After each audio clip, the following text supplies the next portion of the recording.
Hello and welcome to the Real News Radio, your weekly broadcast with Farron and Brian, where we discuss politics, current events, and the failure of the government to represent we the people. This week was no different. We've got a lot of news we want to cover today, but to begin with, last Saturday, July 4th, we had a protest downtown Statesville, 12 noon, a rally for liberty, a Independence Day protest, and we had several great speakers that showed up. We had front page coverage in the newspaper, Brian. I know the paper said 100 people. Al that was there said he gave out 200 Bibles, so may well been quite a few more than 100 people, but a great event. Dave, Harb, Giles, Justin Prim, a lot of people that I can't remember their name, but we had a really good turnout. Brent, Ty, Jim, Devin. But we had a great event. I just wanted to, Brad Cobb, he spoke, gave a great speech. All the videos are on our website now, therealnewsradio.com, so you can go down to the featured videos and check them out. We've actually got a clip that we're going to play here just in a couple minutes of Louis that spoke, and I thought it was very interesting what he had to say. So, Brian, your thoughts on the event? Anything you'd like to say about it? Yeah, it was a very successful event. There was a lot more people there than I had even anticipated. You know, for being a holiday, many people out of town, and of course major media not really giving this the attention it did back in April, the April 15th tax day. Exactly. I've not seen how many events, even from the Tea Party websites, how many they said happened last week. It's not been much media coverage at all. Could you give us some idea of how much information we gave out? DVDs, newspapers, magazines. We had a lot of stuff with us. About everything that we had brought, we gave away. Probably at least 200 DVDs, piles of magazines, articles, little flyers I had printed up. I mean, just about everything that I had brought was given away. And it was a forum for the people here in this area to come out and speak their mind. There was a lot of different people that spoke, but there were several really good speakers. Brad Cobb gave some excellent information and spoke, and we wasn't able to put everyone on today, but we did want to play a clip just so that everyone could get the feel of what the protest was like. If you wasn't able to attend, maybe it will inspire you to join us at some future events, because we will be having another one. We're going to try to do it. Me and Brian's talked about it at least maybe every other month, as long as we can keep momentum going and people want to come out and display their dissatisfaction with the federal government. Before we play the Louis clip, anything else you'd like to add?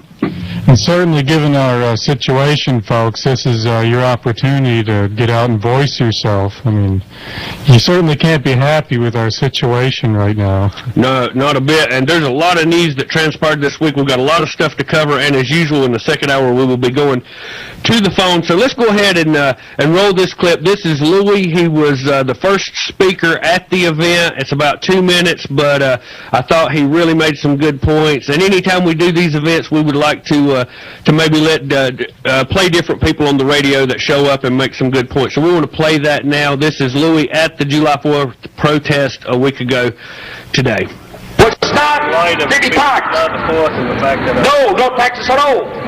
But Congress put in the Constitution in 1913 at midnight, when the people were sleeping, the Federal Reserve Act and the 16th Amendment that have maintained us poor for all these years since 1913. Now you may say, well, if it's not in the Constitution, where on earth did they get it from? Where did they get that from? Don't take my word for it. Listen, do yourself a favor. Go to the library here Monday morning. Go to the library and get the Communist Manifesto by Karl Marx. By the way, Karl Marx is not his name. His name is Moses Levy, L-E-V-Y. That's his real name. Now watch where they got it from. Here it is. I'm reading it to you right here. It is right here. A heavy, progressive income tax. That's the 16th Amendment. Now the founding fathers understood that if you tax the American people's wages, you're going to rob them of their most precious commodity, which is their labor, and they will be poor all the time. So the American people will not to pay any income tax. But along came the Communist Manifesto, and the politicians in Washington, Democrats and Republicans alike, put that in the Constitution, the 16th Amendment. That needs to be destroyed. That doesn't belong there. Now we have also a central bank. Over there in Washington, you call it a Federal Reserve Bank. Well, they made a Federal Reserve to deceive you. They put a little nice name on top of it to make you believe that this is an agency of the federal government. Since 1913, the central bank, it's called the Federal Reserve Bank, has now been audited. It is not a federal agency.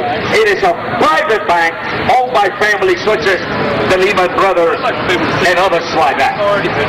They stole your money, the silver and gold, and put in your pockets dollars to make you believe that you have money. You got no money. Hey, paper is not money. Get in your Bible in Exodus chapter 25, verses 1 through 4. God defines what money is. Not the federal government, not North Carolina State University, not Harvard, not MIT. God defines what money really is.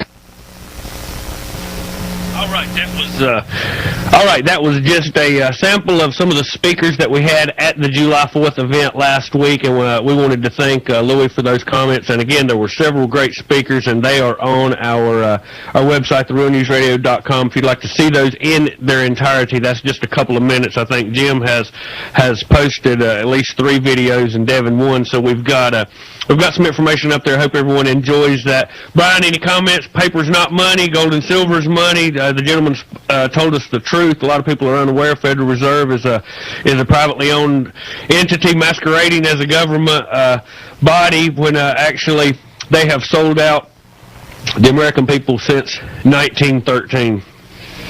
I mean, it's not going to be on mainstream media. They don't tell on themselves what they're up to, and by the time the American people figure out what's going on here, it's just going to be too late. Exactly, and one thing I would like to say, everyone that come out, hats off to you, you're patriots. We're demonstrating our dissatisfaction with the government at the same time with what's happening in Washington and the way the American people are being sold out and looted and robbed. It amazes me that instead of having 100 or 200, we don't have 1,000 or 2,000 showing up with displaying their satisfaction, because I find that everyone feels that something's wrong. They know something's wrong. The government doesn't react the way they should if they represented we the people, but when it comes to actually showing up, taking action, and doing something, apathy seems to rule.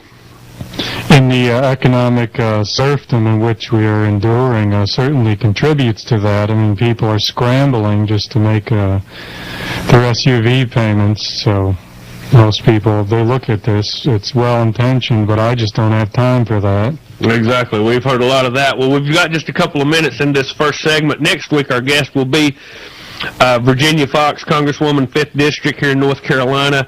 We're hoping to maybe take some calls from the listeners for her, and we had not scheduled guests in the last couple of weeks. We're going to be scheduling some guests coming up in later July and in August, and of those, we're hoping to have an interview with Senator Burr and Judge Napolitano back on as well. So we're looking forward to that. But again, all the videos that we play are on the website, therealnewsradio.com. We've got several pieces of news that we want to cover today, and we're going to, in the next segment, we're going to go into the 7/7 bombings. It's the anniversary of the 7/7 bombings in 2005, and we're going to place a clip from that.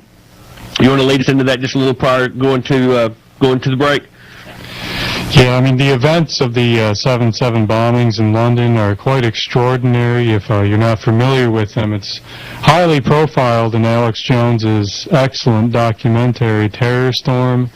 It's now a few years old, but he extensively covers the London bombings and all the extraordinary coincidences which occurred at that time.